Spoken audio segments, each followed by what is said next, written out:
ഈ മലയോര മേഖലയിലെ ഒരു പ്രധാനപ്പെട്ട ആതുരാലയമാണ് കീഴ്പള്ളി CHC. ബ്ലോക്ക് CHC ആയി ഉയർത്തുകയും അതോടൊപ്പം തന്നെ അവിടെ ഈവനിങ് OP ഉൾപ്പെടെ ആരംഭിച്ച് അതിൻ്റെ നടപടികൾ തുടർന്ന് പോകുന്ന ഈ ഘട്ടത്തിൽ ഈ ആവശ്യത്തിന് സ്റ്റാഫില്ലാതെ ഡോക്ടർമാരില്ലാതെ ഇവിടെ വലിയ ബുദ്ധിമുട്ട് അനുഭവിക്കുകയാണ്. ഒരുപക്ഷെ ഇത് പൂട്ടേണ്ടി വരുമെന്നുള്ള അവസ്ഥയിലേക്കാണ് ഇവിടുത്തെ ഡാറ്റ പരിശോധിച്ചാൽ നമുക്ക് മനസ്സിലാക്കാൻ വേണ്ടി സാധിക്കുക. 5 ഡോക്ടർമാർ വേണ്ടിയെടുത്ത് ഇപ്പോൾ 2 ഡോക്ടർമാർ അവരുടെ ഉയർന്ന പഠനത്തിനായി PG ഒക്കെ എടുക്കുന്നതിന് വേണ്ടിയിട്ട് ഇപ്പോൾ ലീവിൽ, നാളെ ഒരു ഡോക്ടർ പോവും, തൊട്ടടുത്ത ആഴ്ച മറ്റൊരു ഡോക്ടർ പോകും. പിന്നീട് വരുന്നത് ഒരു മെഡിക്കൽ ഓഫീസറും 2 ഡോക്ടർമാരുമാണ്.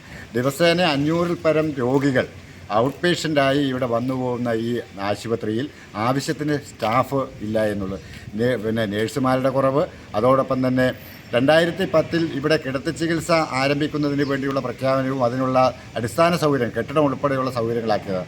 എന്നാൽ സ്റ്റാഫ് പാറ്റേൺ ലഭ്യമാക്കാത്തതുകൊണ്ട് തന്നെ ആ കിടത്തി ചികിത്സാ സംവിധാനം ഇവിടെ ആരംഭിച്ചിട്ടില്ല. തീർത്തും ആറളം ആദിവാസി പുനരധിവാസ മേഖല ഉൾപ്പെടെ ഉള്ള ജനങ്ങൾ, തീർത്തും ദരിദ്രരായ ജനങ്ങൾ തിങ്ങിപ്പാർക്കുന്ന ഈ പ്രദേശത്ത് സർക്കാർ നിലവാരത്തിൽ ഒരു ആതുരാലയം ഉണ്ടാവുക എന്ന് പറഞ്ഞാൽ ജനങ്ങളെ സംബന്ധിച്ചിടത്തോളം വലിയ കാര്യം തന്നെയാണ്. പക്ഷേ അത് അതിൻ്റെ പ്രവർത്തനം ക്ഷയിച്ചു പോവുക എന്ന് പറഞ്ഞാൽ അതിലേറെ ദുഃഖവും അവരിലുണ്ടാകുമെന്നുള്ള കാര്യത്തിൽ തർക്കമില്ല. ഇവിടെ ഇപ്പോൾ JHIമാർ 5 JHIമാർ വേണ്ടെടുത്ത് ഒരു JHI ആണ് ഇവിടെ ഉള്ളത്. അതും തിരുവനന്തപുരത്തുകാരനായ, ഒരുപക്ഷെ ലീവും മറ്റുമൊക്കെ എടുത്ത് അപ്പോൾ അവരുടെ സാഹചര്യം അനുസരിച്ച് ഇത് പോകുന്നത്. JPHന്മാർ 5 എണ്ണം വേണ്ടെടുത്ത് ഇവിടെ 3 JPHന്മാരാണ്, 2 JPHന്മാരുടെ കുറവാണ് ഇവിടെയുള്ളത്.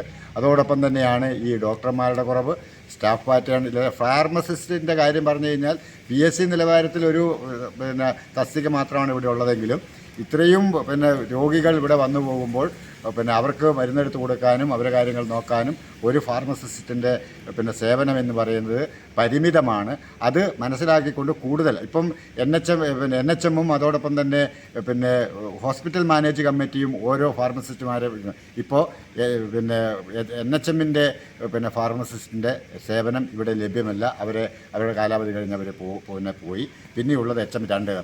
വലിയ ബുദ്ധിമുട്ടാണ് ഇവിടുത്തെ രോഗികളും മറ്റ് ആളുകളുമൊക്കെ. രോഗികൾ കൂടുന്നതനുസരിച്ച് വരുന്നതിനനുസരിച്ച് ഇതിനകത്തുള്ള ജീവനക്കാരുടെ ജോലിഭാരവും കൂടുന്നു, അവരും വിഷമം അനുഭവിക്കുന്നു എന്നുള്ളതാണ് ഒരു കാര്യം. ഇപ്പോൾ പുതിയ കെട്ടിടം നിർമ്മിച്ച് അതിൻ്റെ അത് കൈമാറുന്നത് മിക്കവാറും ഈ വർഷം തന്നെ, ഈ വർഷം ഒരു പകുതിയോടുകൂടി അത് കൈമാറും. അത് ആ കെട്ടിടത്തിലേക്ക് ഇതിൻ്റെ പ്രവർത്തനം മാറ്റാൻ വേണ്ടി സാധിക്കും. അങ്ങനെ പ്രവർത്തനങ്ങൾ മാറ്റുമ്പോഴും ഇതിനകത്ത് ആ പ്രവർത്തനം നടത്താൻ കഴിയുന്ന തരത്തിലുള്ള സ്റ്റാഫ് മാറ്റാൻ ഇല്ലാത്തത് വലിയൊരവസ്ഥയിലേക്ക് ഇത് പൂട്ടിപ്പോകും എന്ന് ആരെങ്കിലും ചിന്തിച്ചാൽ അവരെ തെറ്റ് പറയാനാകാത്ത നിലയിൽ ആവശ്യത്തിന് സ്റ്റാഫോ ആവശ്യത്തിന് അടിസ്ഥാന സൗകര്യങ്ങളോ ഇല്ലാതെ ഇന്ന് കീഴ്പള്ളി CHC വലിയ അവഗണന നേരിടുകയാണ്. അതുകൊണ്ട് എത്രയും പെട്ടെന്ന് ആരോഗ്യവകുപ്പിൻ്റെ ബന്ധപ്പെട്ടവർ ഇത് പരിശോധിച്ച്, ജില്ലാ ഭരണകൂടം ഉൾപ്പെടെ ഇത് പരിശോധിച്ച് ഇതിനൊരു പരിഹാരം കണ്ടെത്തി ഇവിടെ ആവശ്യത്തിന് സ്റ്റാഫ് പാറ്റേൺ ഉണ്ടാക്കുകയും അതോടൊപ്പം തന്നെ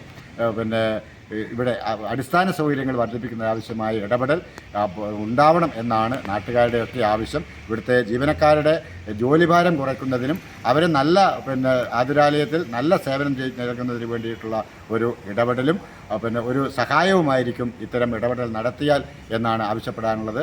കീഴ്പള്ളിയിൽ നിന്നും KB ഉത്തമൻ, ഏജന്റ് ന്യൂസ്.